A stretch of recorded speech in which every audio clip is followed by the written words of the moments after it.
My nemesis, James the manager, set me up, and I spent the last 10 years at a branch office. When I was at the headquarters, I was in the HR department, but at the branch, I worked in the development department and achieved results. Now, I'm being called back to headquarters, not for HR, but to lead the development department. As soon as I return to headquarters, James starts to mess with me. He pointed to a woman sitting alone by the window. "That sidetracked employee is your subordinate," he said.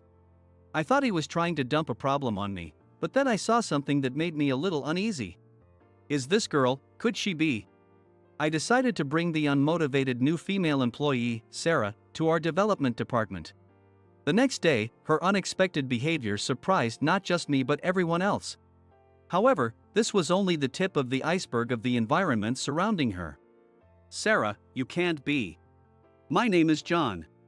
I had been working at a branch office until recently, and from this year, I was reassigned to the headquarters to lead the development department. It had been 10 years since I left headquarters. 10 years ago, when I was still working at headquarters, I was in the HR department and got into many conflicts with my direct supervisor, James, which eventually led to my transfer order. Just thinking about it makes me furious. Back then, I was 28 and had a much younger sister, Emily, who was born with a weak condition and was frequently in and out of the hospital.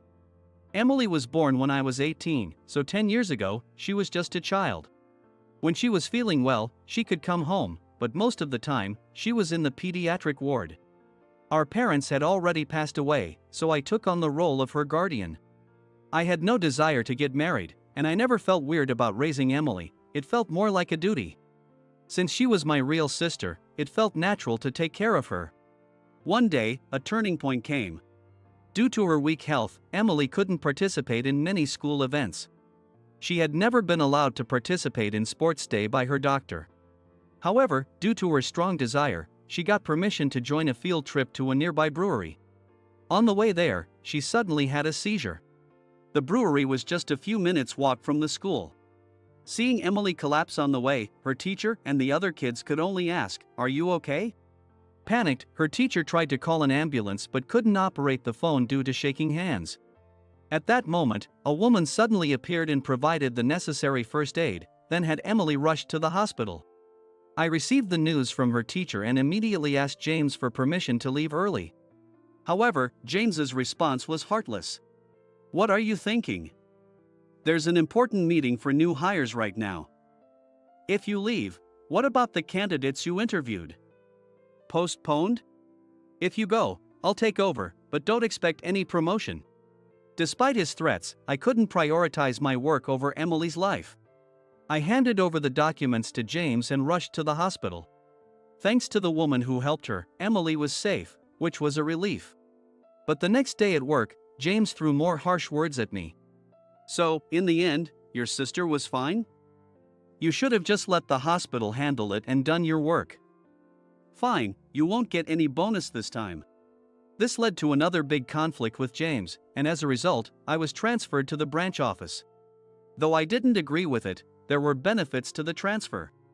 I didn't have to deal with James, and the new department had no overtime or weekend work. I even requested a transfer to the development department, wanting to try something other than HR, and it was accepted due to staff shortages. There, I honed my skills, achieved results, and eventually got the chance to return to headquarters. I built great relationships with the branch office staff, but my desire to return to headquarters was strong. So, I returned to New York after 10 years. After 10 years, many things had changed. The employee cafeteria was renovated, and the vending machines allowed one free drink a day with an employee card. As I walked to the development office, thinking about how much things had improved, I ran into someone I didn't want to see. "Ha! Aren't you John? It's been a while. I don't know what sneaky methods you used to get back, but there are plenty people like you. Try not to get transferred again." I didn't respond to his words. Every time his unpleasant voice echoed in my ears, the events of that day flashed back. At the same time, my shoulders trembled with hatred. I don't think the past 10 years have been a waste, but the treatment I received still doesn't sit right with me.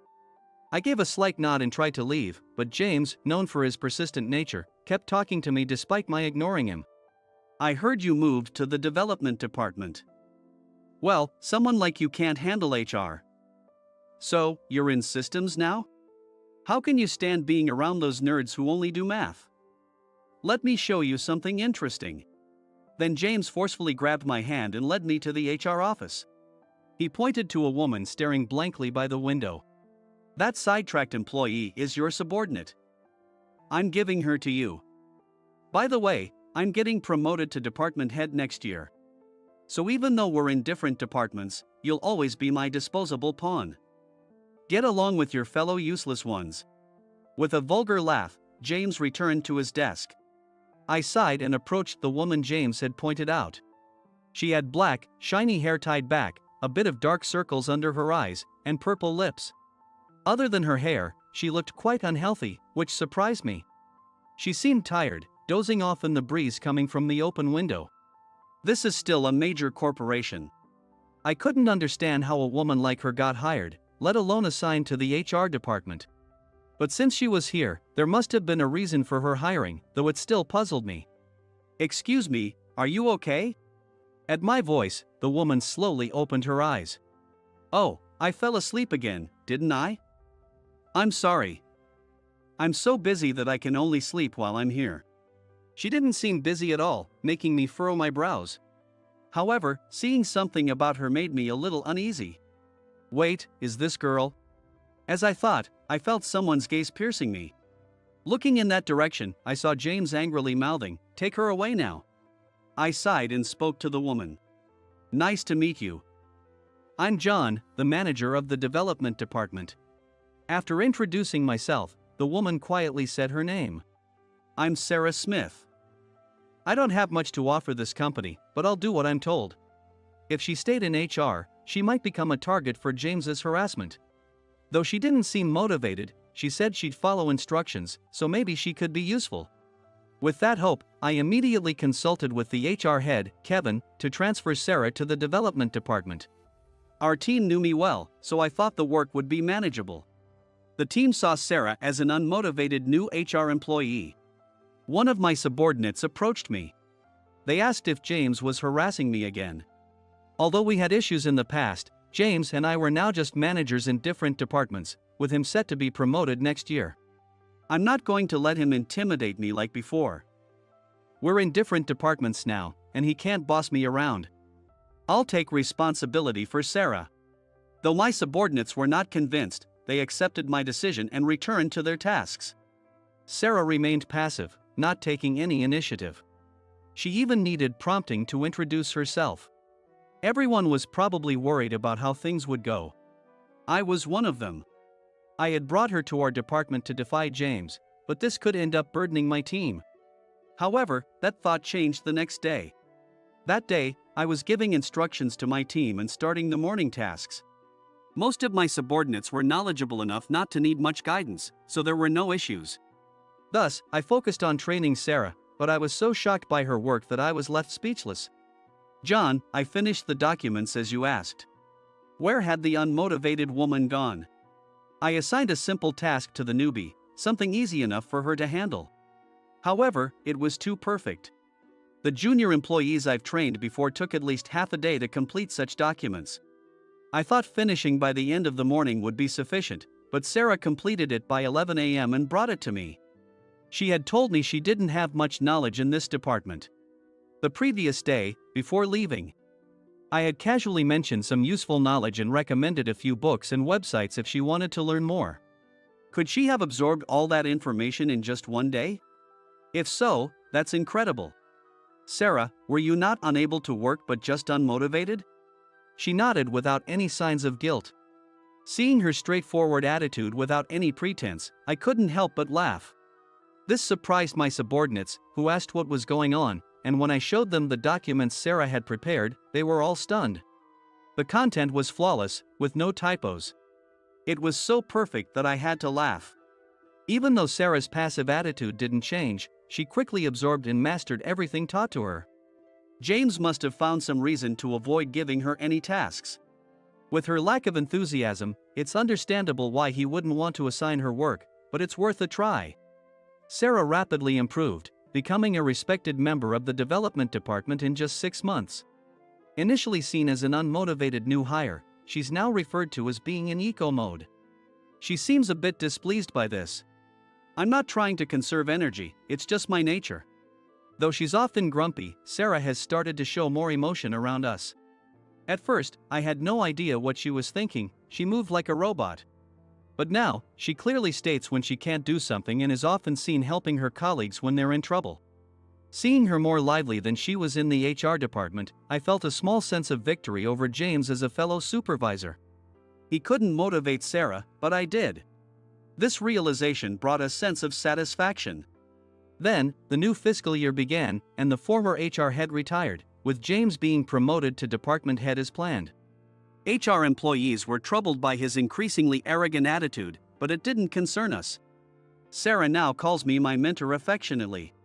My subordinates who knew me before my transfer to the branch call me John or my mentor. The way I'm addressed doesn't matter.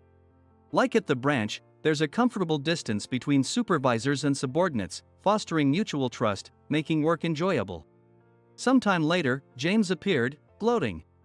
Hey, John, the development manager who was kicked out of HR. How's Sarah doing? Still useless? You drew the short straw. He acted as if I had brought this misfortune upon myself, even though he had forced it on me. No, that didn't matter. James's snide remarks were nothing new, and there was no point in engaging with him. But at that moment, I was so furious that I found myself talking back to him. Sarah? She's incredibly competent and a great help. Thanks to you, our work efficiency has improved. Thank you for transferring her. I gave him a defiant smile, which made James turn red with rage. He warned me not to get cocky, but I remembered he was just a manager himself last year. Knowing saying more would only escalate things, I kept the rest to myself. But I realized something important. Sarah had become a significant presence in my life. I didn't have romantic feelings for her, but she had become a valuable subordinate. Lately, she's been taking initiative in her work, and when she makes a small mistake and feels down, her colleagues say, even Sarah makes mistakes. Ha! Starting with no motivation and moving past her eco mode, she's finally showing some human warmth. Watching her growth is heartwarming, and it brings about indescribable feelings in my mind. One day, I asked her a question. Why were you so unmotivated at first?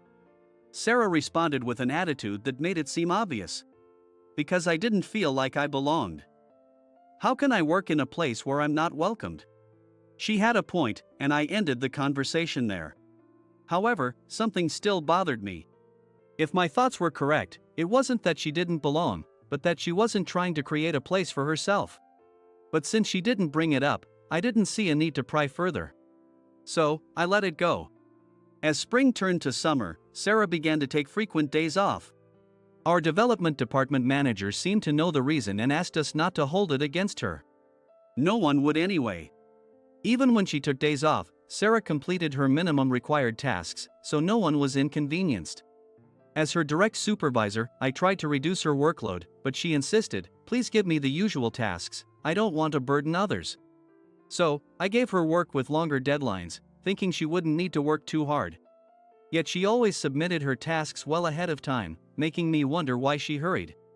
Her colleagues were worried and speculated that she might be working a second job. Our company is a major corporation, so the pay and benefits are better than average. I must admit that one of the reasons I returned to headquarters was the salary. Therefore, there's no real need for anyone to have a second job, though it's not prohibited and isn't interfering with work. So, we decided not to pry and continue to treat her normally until she chose to talk about it herself. The second summer since Sarah became my subordinate arrived. The heat was relentless, and except for client visits, everyone dressed casually. That day, I had an appointment with a client, so Sarah and I were out. In the company car, we bickered over radio stations and songs as we headed to our destination. We had become what you might call a perfect match. Of course, this didn't mean we saw each other as life partners, but we were well suited for each other in a professional sense. Pairing up with Sarah made my work more efficient.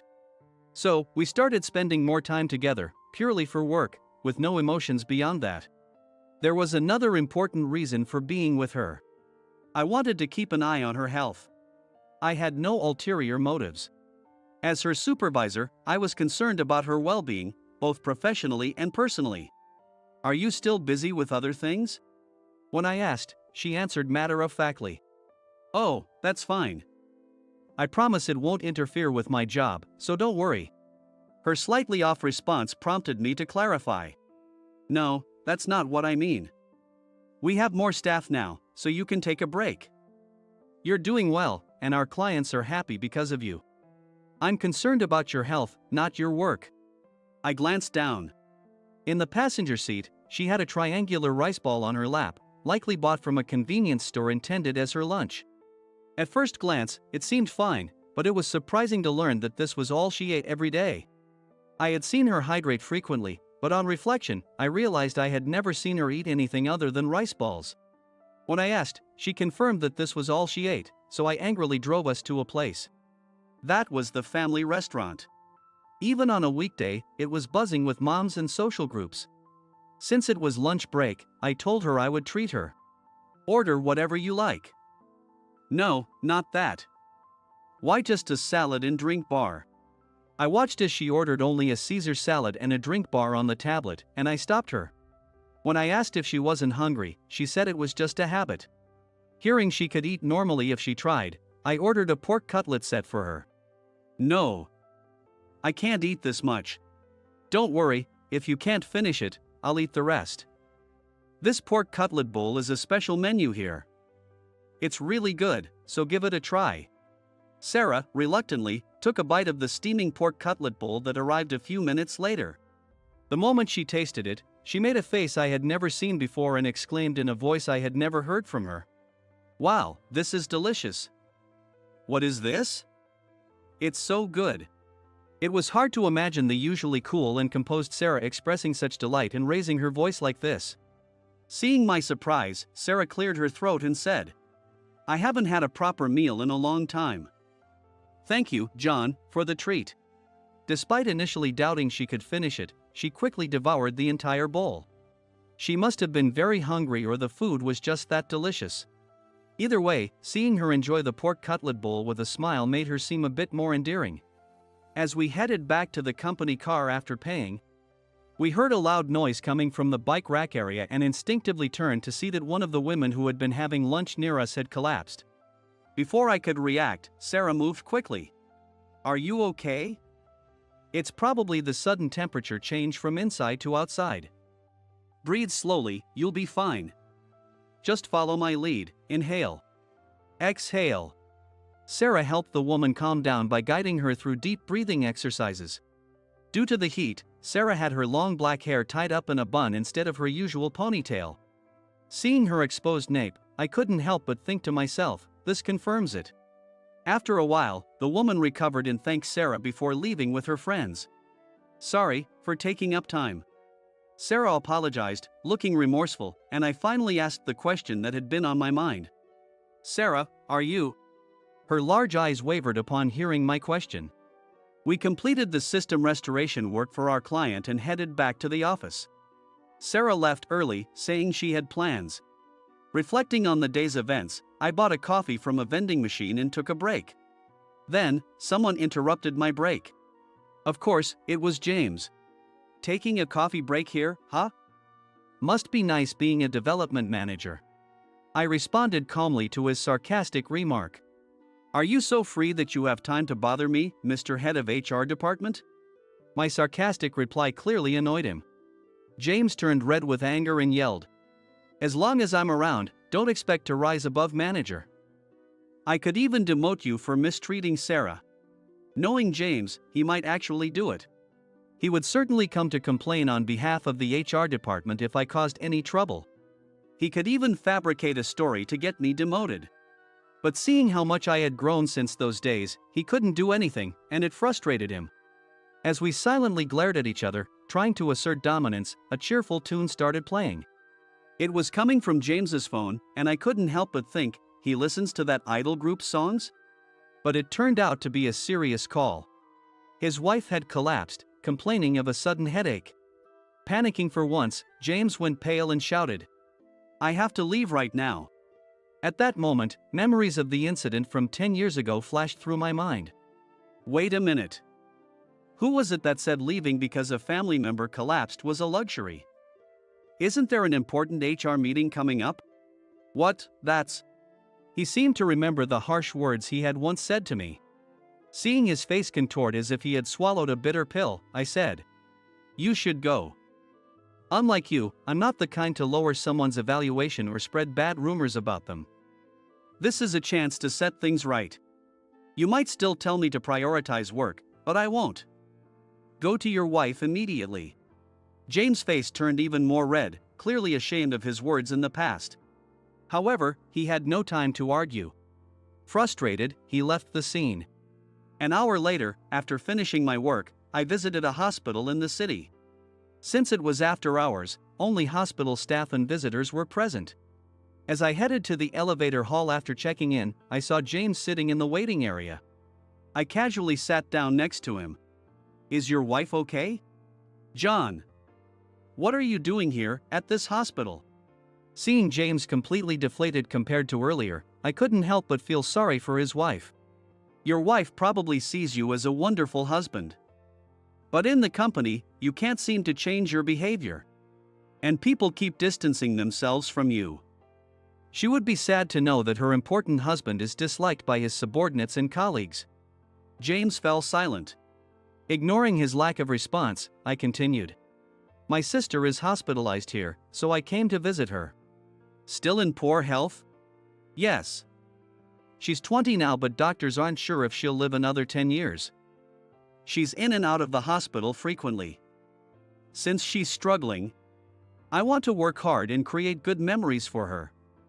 That's why I returned to headquarters, to earn more and fulfill all her wishes while she can." People might laugh and say there are other ways. However, going out with Emily requires meticulous preparation, sometimes with a nurse or doctor accompanying us. It's not free, it costs quite a bit.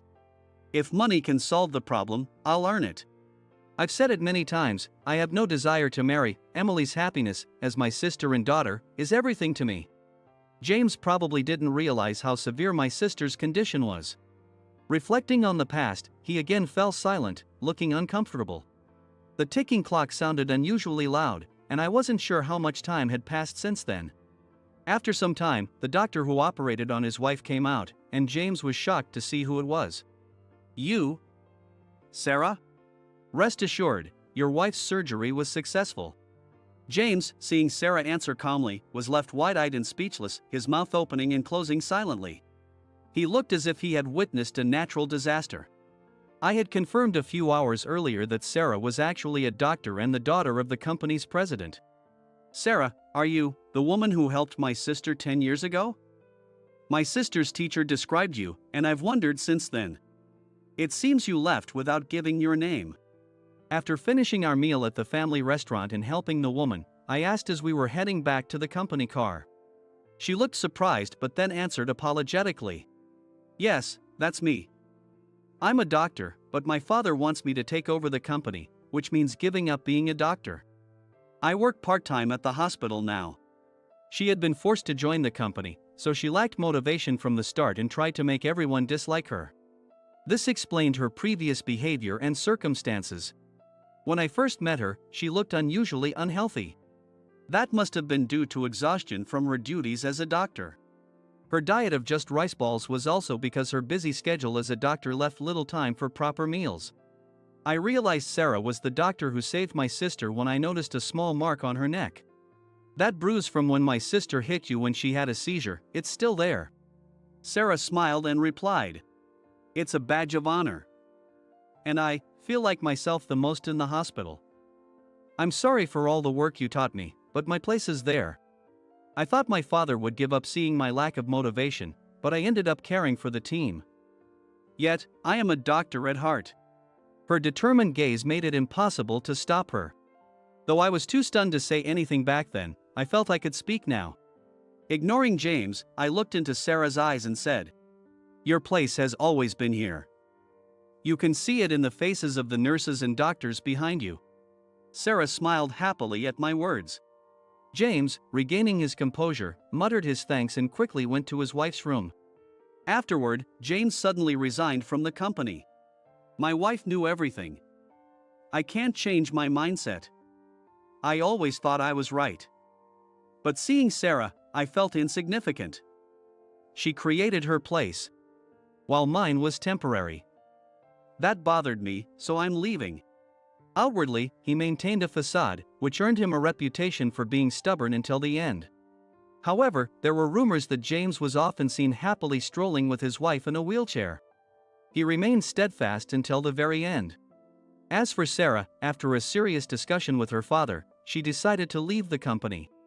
I should have been honest from the start, but working with everyone here became enjoyable. Now, I will continue to pursue my career as a doctor. I wish everyone continued success, she said, bowing deeply. Sarah bowed deeply as she spoke those words, and her colleagues, who were also my subordinates, called out to her. They asked her to be their doctor if they ever got sick and invited her to a department barbecue. The lifeless Sarah I first met was gone.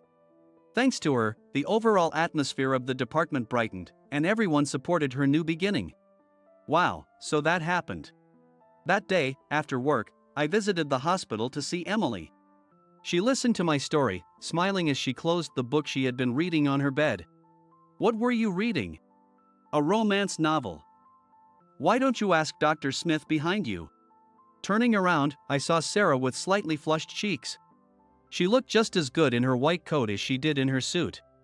I asked her the question Emily had prompted. Sarah, did you recommend this book to Emily? Blushing like an apple, she answered in a whisper. It's because you're always so oblivious, John. Brother, seriously, you're clueless. Here, take this book and learn something, Emily added, handing me the book. Puzzled, I took the book from Emily. The title was Notice My Love, a very straightforward romance novel.